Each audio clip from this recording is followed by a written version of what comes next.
the Johnson's Wax Program with Fibber, McGee, and Molly.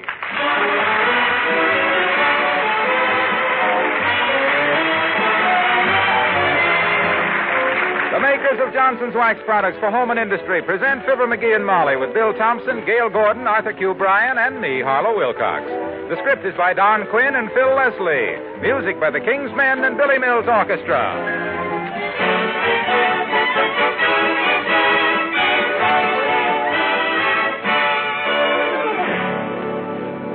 Did you know that you can now buy a furniture polish that contains not one drop of dust-catching oil? It's called Johnson's Cream Wax, and it's made by the makers of the famous Johnson's Wax, especially for your furniture and light-colored woodwork. Believe me, you're going to like Johnson's Cream Wax. It's quite different from any polish you've ever tried. You see, this creamy white liquid polishes with wax instead of oil. So it not only gives your furniture and light-colored woodwork rich, wax-polished beauty, it also leaves a hard, dry finish to which dust and dirt can't stick. Occasional dusting keeps your cream-waxed furniture shining clean. And here's another nice thing you'll like about Johnson's Cream Wax. It has amazing cleaning power. Fingerprints and dirt completely vanish while you polish. Cream Wax will give sparkling beauty to your refrigerator and other white kitchen equipment, too. Try it, Johnson's Cream Wax, to bring out the beauty of the home. Look on the bright side, shine up the right side, bring out the beauty of the home.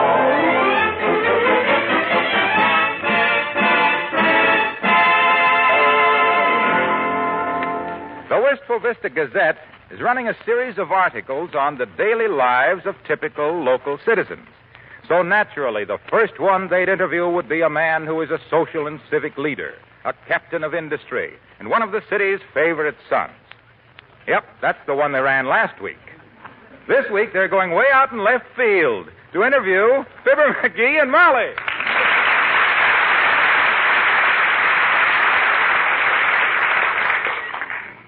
That's right, Mrs. Toops. Clementine Clark's column in the Gazette. Yes, McGee and me. How's that? Oh, she wants to spend the day with us and write it up. Yes, any minute now. Be sure and read it tomorrow. Goodbye, Mrs. Toops. McGee, I think she's jealous. Well, Nat, the only time the Toopses ever made the papers was the time Mort stooped over to pick up a nickel at the Bonton and got his necktie caught in the escalator. Say, I don't remember that. You don't? It tossed him right on his kisser in the gent's underwear. You saw the headlines. Escalator throws man on osculator. Hey, what time's that what's-her-name from the Gazette due, Molly? Clementine Clark. Yeah. She didn't say exactly, dearie, just sometime this morning. Mm-hmm. Oh, my, I'm so excited. Imagine us getting written up in the paper. Yeah, well, I want to get this desk littered up good here now. Give it that new look. I just cleaned that desk up, McGee. That's okay. I got it messed up good now. As soon as the doorbell rings, you let her in, see? I'll be working on my novel here, and I'll turn around... Your novel? You know my novel, Molly. The one I started in high school. Oh. Now, McGee, the woman doesn't want us to do anything unusual.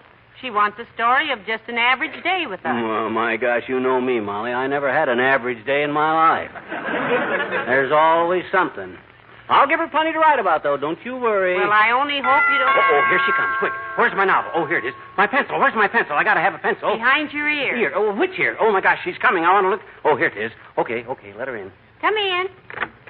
Hello there, kid. Oh, my... Hi, old-timer. Hello, Mr. Old-Timer. We thought you were somebody else. You did? Yeah. Must be the way I got my hair combed different, daughter. You like it parted in the middle like this, kid? Yes. Very nice. Yeah, that's a swell part you got there, all right. Must be 6 inches wide. Yeah, it seems like I got more skin on my head than I used to, Johnny. You ever stop to think maybe your hair is getting thinner? Hair getting thinner? Who ever heard of hair getting fat? No kidding. You ought to do something about it, old-timer. Ever try bay rum? Yeah, it's no good, Johnny. Huh? I tried it lots of times. But all it does is give me the hiccups. Say, you kids were expecting somebody. Who? A reporter from the Gazette, Mr. Oldtimer. She's coming to interview us. Is that so? Yeah. I used to be in the newspaper racket myself, kid. Yeah? Yep, I was the first girl reporter in Chicago. Girl reporter? Yep. I reported a girl for picking my pocket, Johnny. A policeman come up and he made her give me back my Mickey Mouse watch and all 3 wallets. 3 wallets? My gosh, you were lucky to get all of them back. I sure was, Johnny. I'd always wanted a wallet, too. Well, I worked around a newspaper office myself at one time, running errands and stuff. I didn't know that, dearie. What were you, a printer's devil? I guess so. They were always telling me to go straight to... McGee. Huh? That's pretty good, Johnny. But even if you'd have finished it, that ain't the way I heard it. The way I heard it, one feller says to t'other feller, he says, here they got a new cub reporter down at the newspaper. Is that so, says t'other feller. Wonderful what they can train them bears to do, ain't it? Oh, sorry, kids. I had a joke when I left the house. I must have mislaid it. So long.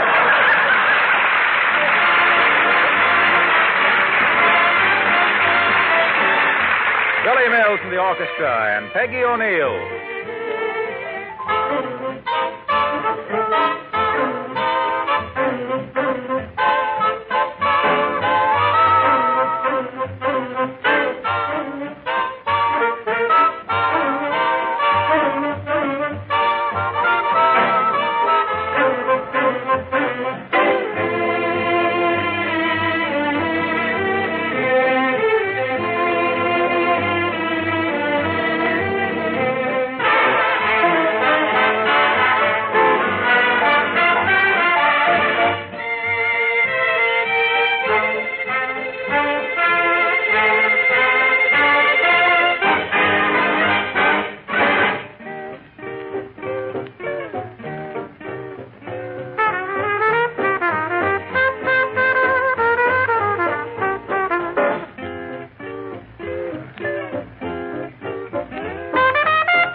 Look, McGee, Miss Clark ought to be here pretty soon. Oh, you look great, kiddo. I'm ready to be interviewed any time now myself, too. I got my novel laid out here. A few old telegrams scattered around the desk. No cablegrams? No, I don't want to exaggerate. Boy, oh boy, this town will really sit up when they read the story she pries out of me. Just imagine the headline, Fibber McGee, prominent author, sportsman, artist, sculptor.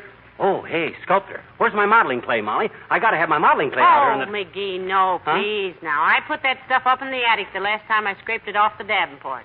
Oh. Well, I can get it later. I hope you didn't muss it up, though. I was working on a thing of Doc Gamble. Sort of a bust. A brave confession. Boy, will Doc ever be jealous when he sees all the publicity we're getting tomorrow. Oh, boy. He'll burn up like a bride's toast. Well, when the lady interviews us now, dearie, let's be honest with her. Let's just be ourselves. What? And have the interview come out dull? No, sir. These papers want color, kiddo, and I'm going to give them color. Boy, when... Uh-oh, it's her, McGee. My Yes? goodness, I'm so... Come in. How do you do? I'm Miss Clark from the Gazette. Oh, come right in, Miss Clark. I'm Mrs. McGee, of course, and this is my husband, Mr. McGee. Dearie, here's Miss Clark. Dearie. I didn't hear someone come in. Excuse me. What was that name again? Clark. Clementine Clark. I hope I'm not interrupting. Oh, not at all, Miss Clark. Expecting you. Busy working on my novel and didn't hear you. You know how it is working on a novel. Oh, that's very interesting. What's the name of your book, Mr. McGee? Well, that's the part he's working on. Let me have your things, Miss Clark. Oh, thank you. Now, you go right ahead and ask me questions, Miss Clark. I know you're anxious to know all about me, of course.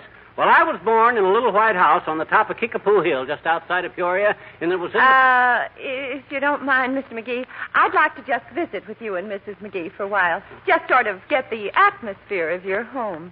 Oh. Well, it'll be better as soon as he gets through with that cigar, Miss Clark. Huh? Throw it out, McGee. What? Oh, well, I'll lay it on the ashtray. It'll go out itself. I hope you'll just go ahead with your regular routine, both of you, with whatever you usually do. I'll tag along and write about it as I see it. Okay, but don't be bashful about asking questions now. I can talk to you on any subject. And he will, too. You betcha. Art, literature, politics, diplomatics, world affairs. Well, we're always interested in our readers' reactions to the European situation, Mr. McGee. I'd like to jot yours down. How do you feel about the Marshall Plan? I'm glad you asked me that, sis. I'm in favor of it. Yes, sir. The only way to buy things on credit is the Marshall Plan. I wouldn't go to any other finance... Oh, no.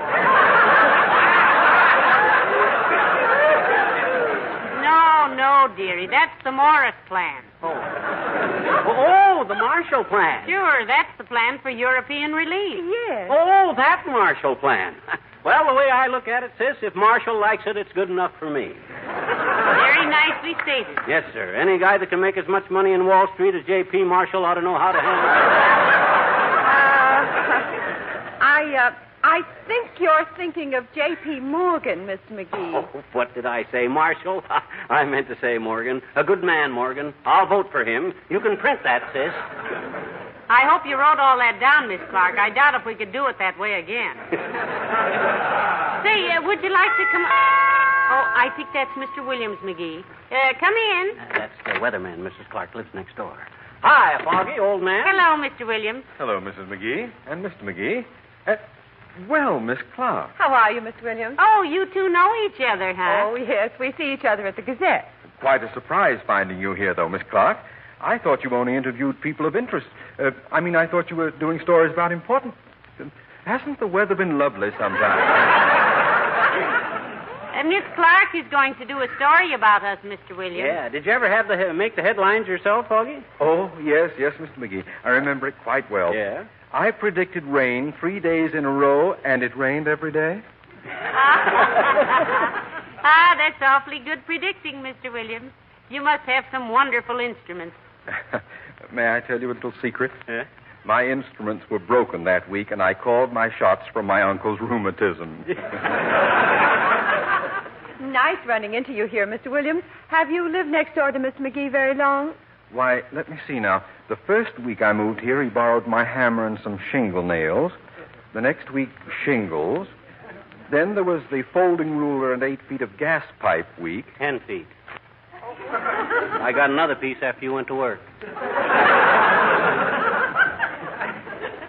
Oh, pardon me.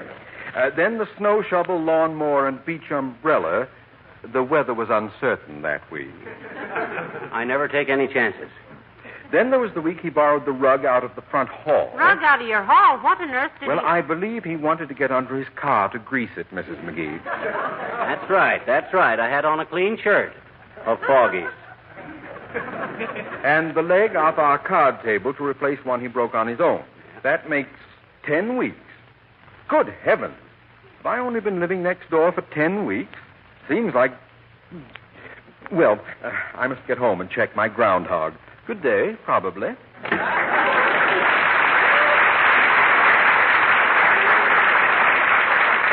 Very nice chap. A little self-centered, of course, but quite nice.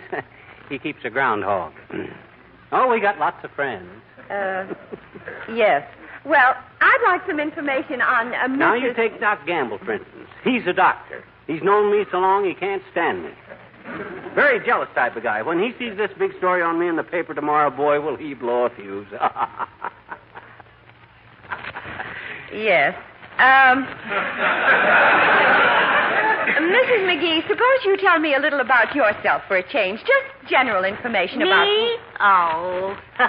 There isn't anything to tell about me, Miss Clark, really. I'm just a housewife. Housewives are important, too, kiddo. Yes, sir. If it wasn't for you, I couldn't have done lots of the things I've done. Why, I mind one time... Excuse me, Miss Clark. Come in. Hello, Molly. Hi, pal. Come in, Mr. Wilcox. Miss Clark, this is Mr. Wilcox. Mr. Wilcox, Miss Clementine Clark. How do you do, Miss Hello. Clark? Doing a story on us, Junior, for the Gazette. Feature article. Oh, I've been reading your current series, Miss Clark. Very interesting. Thank you. I'm just trying to get Mrs. McGee to give me an angle for her side of the story here. The housewife's angle is pretty important, you know. It certainly is, and I'm happy to see it eliminated. Eliminated? What's eliminated, Mr. Wilcox? The housewife's angle. Huh? You see, she used to be all bent over, scrubbing the kitchen linoleum. But now she just stands up straight, spreading Johnson's self-polishing glow coat around with a long-handled applier. And watching it dry in 20 minutes or less to a brilliant, gleaming finish that keeps her linoleum much more beautiful with much less work and worry. You've discovered in your interviews, Miss Clark, that a housewife's very first interest is her home, of course. Her home? How about her husband? Well, he ought to be interested in it, too. He lives in it. And if a husband is interested in his home and in his wife, he won't let her keep house without Johnson's glow coat. When he sees the handsome, glistening finish of a glow-coated kitchen floor and the bright, happy sparkle it puts in the eyes of his wife, he'll insist she use Johnson's self-polishing glow coat always. He'd be a heel if he didn't. Look, Omaha. Yes, pal. You've always been welcome here, haven't you? Why, I think so, pal. Well, let's not take any chances with a beautiful friendship, son. Nice to have seen you. Oh, I see what you mean. Yeah. So long. Goodbye.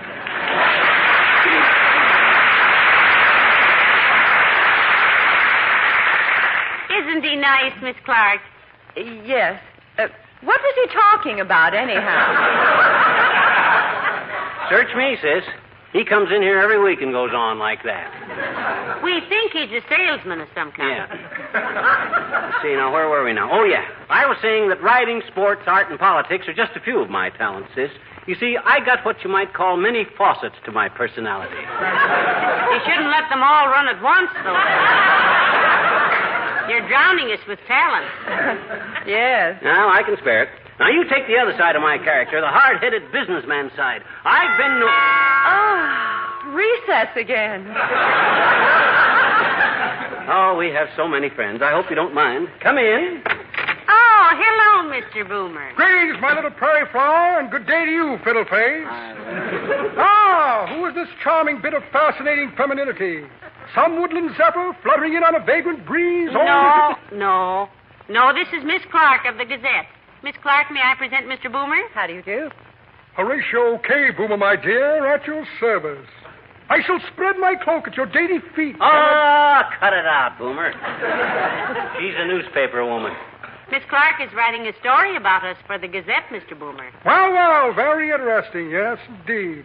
I broke into the Gazette myself last week with a rather large article. No kidding. What was the article about? About the size and shape of a cobblestone, my boy. In fact, it was a cobblestone, now that I think of it. Slipped out of my hand and through a back alley window of the paper. I went in after it and was interviewed by 3 detectives. Never saw so many knuckles in one bunch. What business are you in, Mr. Boomer? He never answers that question without a flock of bright lights in his eyes and somebody shaking him.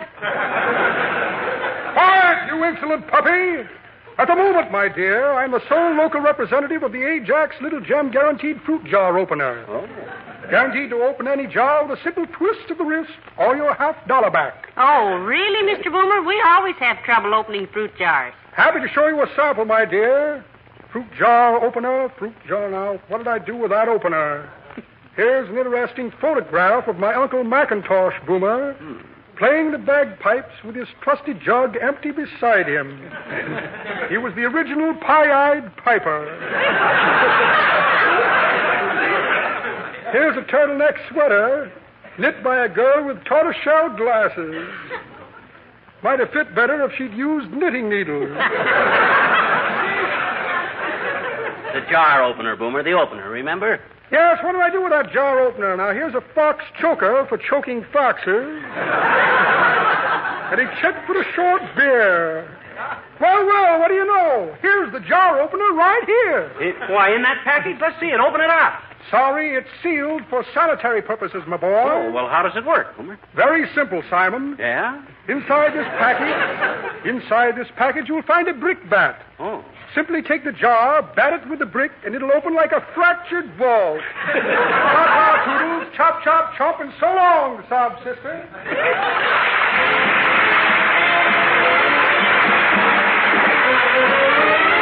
The King's Men with a hey and a hi and a ho, ho, ho. Never give up when the going gets rough. There's a way to stay out of trouble. Never no tears for the fellow who's cheery. Start every day on the double. With the hey and the hi and the ho, ho, ho. Start each day with a glow, ho, ho. Singing all the way as you go, ho, ho. With a hey and a hi and a ho, ho, ho. Up go the blinds and you know, ho, ho. It ain't gonna rain anymore, ho, ho. Sun's gotta shine 'cause you made it so. With the hey and the hi and the ho, ho, ho. While you buy the paper, hum a little happy little hum. Cut a little funny little paper. Happiness, here I come. With the hey and the hi and the ho, ho, ho. Smile from head to your toe, ho, ho. Toss away your blues as away you go. With the hey and the hi and the ho, ho, ho. Hey, hi, ho, ho, ho. Hey, hi, ho, ho, ho. Hey, hi, ho, ho, ho. With a hey and a hi and a ho, ho, ho. You start the day with a glow, ho, ho. Singing all the way as you go, ho, ho. With a hey and a hi and a ho, ho, ho. Up go the blinds and you know, ho, ho. It ain't gonna rain anymore, ho, ho. Things gotta shine 'cause you made it so. With a hey and a hi and a ho, ho, ho. While you buy the paper, hum a little happy little hum. Got a little funny little caper. Happiness, here I come on the run, on the run. I'm a-coming with a hey, hi, ho, ho. With a smile from head to toe, ho, ho. Throw your blues away and see the way they go. With a hey, hey, and a hi, hi, and a ho, ho, ho, ho, ho.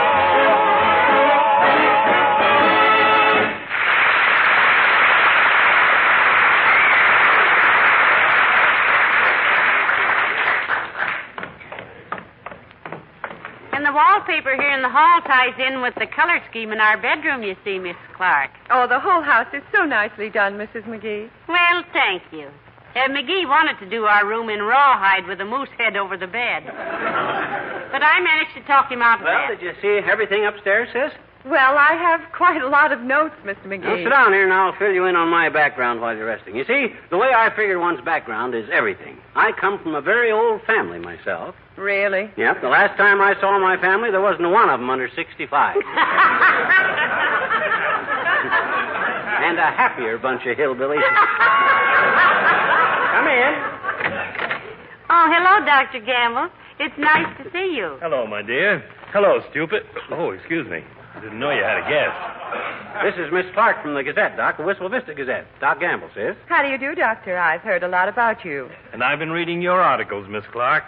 Nice writing. She's doing one on us for tomorrow, Doctor. Yeah. Well, if I can contribute anything to your notes about Mr. McGee... Miss Clark... No. Never mind, Fatso. Never mind. She's got all the dope right from the feed box.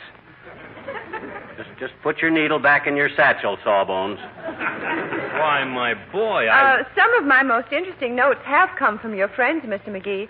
Maybe Dr. Gamble... Oh, no, you wouldn't be interested in Doc's cracks about me, sis. Probably couldn't print them anyway. Or spell them even. You know, they're such close friends, Miss Clark. Yeah. Sometimes it's all I can do to separate them from each other's throats.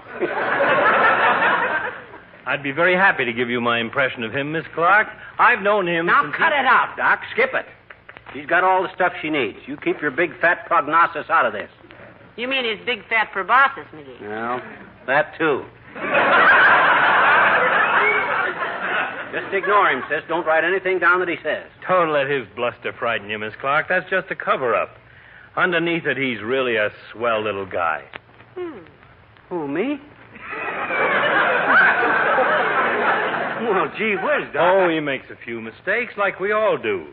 But he tries hard, and he does the very best he can with what he has to work with. Thank you, Doctor. Did you write that down, sis? I have it. That's nice, Doctor. Of course, his biggest trouble is his modesty. It's just that he knows himself so well that he can't believe anyone could possibly have a good opinion of him. But someone does. Thank you, Doctor. No matter how big a problem that boy is faced with, Miss Clark, he always solves it. Yes, you give him a crisis and he'll beat it every time. Thank you, Doctor. You're still talking about McGee, Doctor? I am indeed, my dear. While I grant that his veracity may sometimes be questioned, I consider it attributable to an overabundance of enthusiasm rather than to any inherent lack of fidelity to the truth. And his motivation is invariably above reproach. Is that good, Molly? Thank you, Doctor. Did you write that down, Miss Clark? Yes. Thank you, Doctor. Isn't that nice? I had no idea. I've hardly touched the subject so far, but in closing, I'd just like to say that I like him. Oh, sure. In spite of all that lead, he's got a heart of gold. Gee, Doc, that's swell. My gosh, I don't know what to say. I hate to break this up, but I really must get down to the paper, Mrs. McGee. Oh, don't rush away, Miss Clark. It's been awfully nice having you. I've enjoyed knowing you, Mrs. McGee. If you'd call me a cab... Oh, no, let me drop you off, Miss Clark. I'm driving downtown anyhow. Yeah. Let Doc drive you down, sis. He may think of a few things he forgot on the way down. Here, drive her down, Doctor. Yeah. Well, see you again, Mrs. McGee. Goodbye. Goodbye. Goodbye, Doctor. Yeah, talk to her, Doc, and drive slow. So long, sis.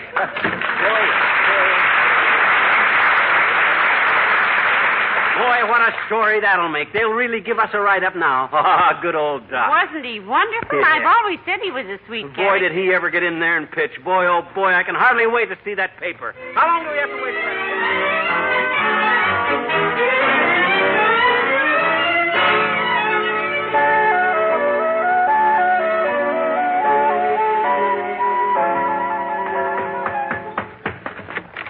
Hey, Molly, I got it. The paper. Here's the paper. I run all the way back from Kramer's drugstore. Well, quick, open it up. Yeah. What does it say? Have you found it? Let's see it. Yeah, here it is, by Clementine Clark. It says, during a routine interview with a local couple yesterday, I met a most unusual personality. This prominent writer, artist, scientist, and physician is one of... Physician? Physician? Why, that's about Dr. Gamble. Well, why, the whole thing's about Doc Gamble. Don't say a word about us. Heavenly Dick. Why, that's dirty. And I let him take her downtown. Why, that double-crossing, backstabbing, triple-dealing... Wait till I get my hands on him. What's his phone number? I'll pick it up.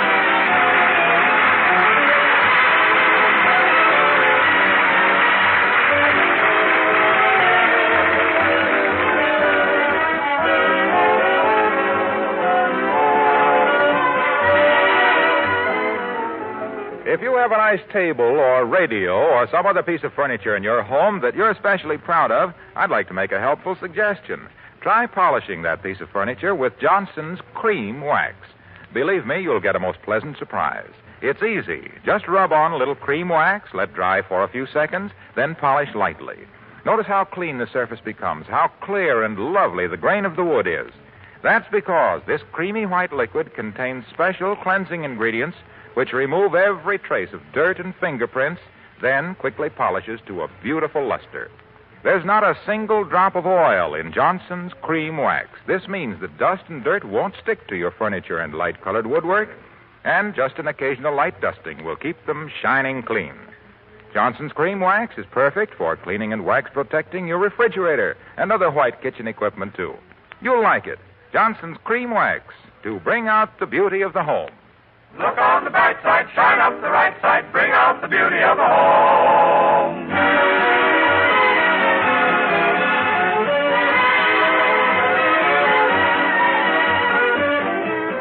I have all the dirty swindles. I'll get even with Doc Gamble if it's the last thing I... Hey, you know what I'll do? Don't do it, dearie. You haven't heard it yet. I'm going down to the hospital tomorrow and tell Doc I want my tonsils took out, see? What? Why, you had your tonsils out years ago, McGee. Sure. And when he gets me on that table under that ether and looks down my neck and sees how I double-crossed him, boy, will he burn. No, dearie. Oh, okay. Good night. Good night, all.